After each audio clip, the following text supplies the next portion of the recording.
growth. And you probably now, when you're a startup owner, say, well, of course, we need to grow and we need to grow exponentially. However, at a certain point, you wonder that something is suddenly changing with the vibe and also with the cost side of it. What's happening right here? And we have an expert on the matter with us here today, backed by popular demand. Hello and welcome, Barbara Wittmann. Hi, Niels. Thanks for having me back. Thank Always you very good to much be for here. taking the time yet again. You have a highly interesting approach to this. You call it the Costlexity Trap when growth becomes expensive. Can you tell us what you mean by that? Because many people will say, well, we need to grow, but suddenly something changed which they probably didn't expect. Yeah. So I know we always view these two things separately. We look at cost separately and we look at complexity. So I lumped the two together and made it a bit of a provocative word because it is really a little bit of a disadvantage if both is growing at the exponential rate. And if you grow, yes, you will grow complexity. The question is, how do you deal with it? And companies go about it in a little bit of a different way because you don't have clear responsibilities of who is buying what. So everyone is like buying their tools that is helping their way of working.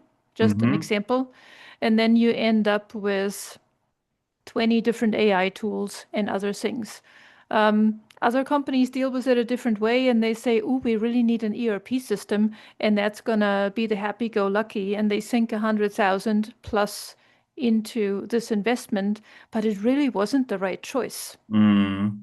So how can they make the right choice then when they say there's so much choice on the market and we actually don't want to buy an ERP system where in 2 years' time we say, well, here we are with the next one then?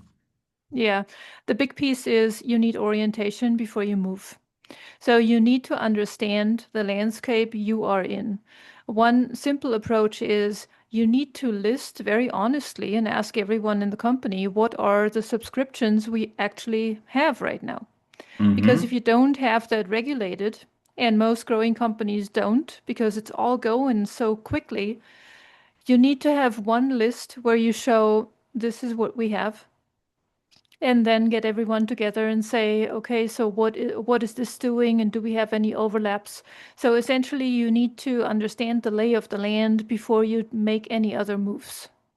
Mm. So when you now tell this to organization in a growth phase, they will usually say, look, we are agile, we are growing. Sitting down, just documenting what we have here is really not on the agenda. So how would you Yeah. convince someone who says, look, it's all about growth, getting more clients on board, more clients on board. Growth is number one. Sitting here documenting things, we really can do this later.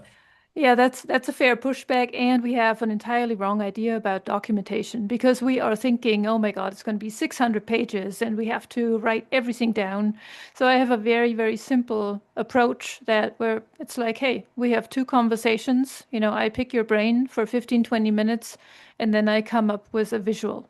And Hmm. the visual is really going to help you out in making an informed decision going forward or showing you where the gaps are. It is not a highly time intensive thing. And, honestly, just to list what you have, and it may be a nuisance, I get it, but once you have it, then you can keep up on it.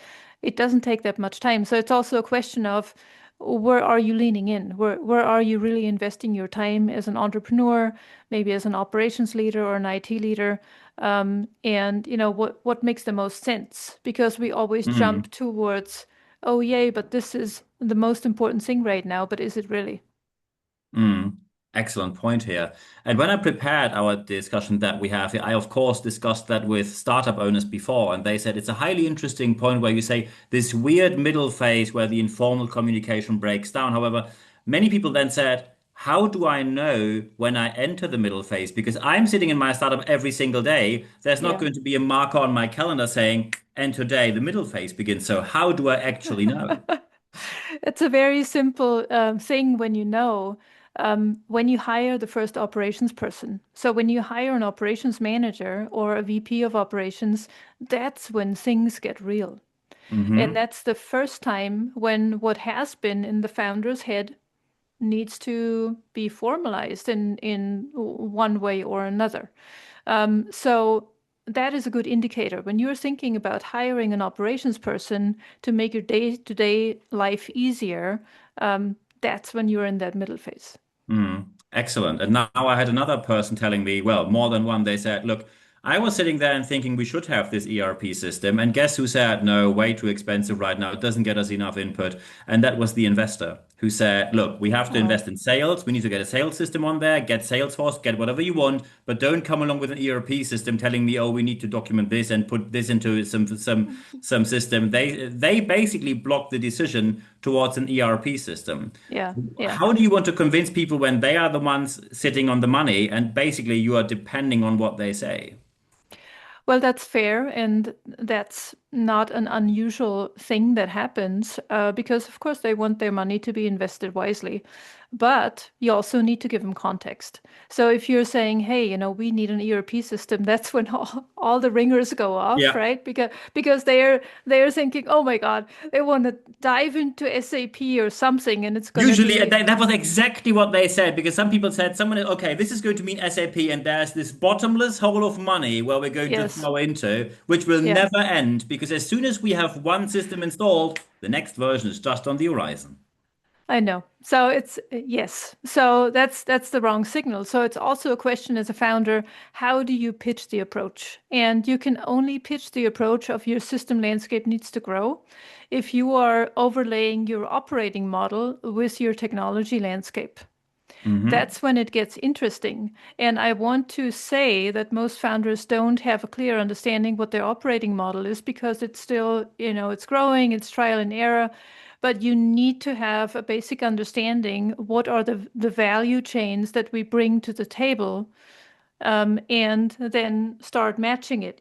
So if we have the value chain of, for example, lead to offer, do we have a system actually covering it?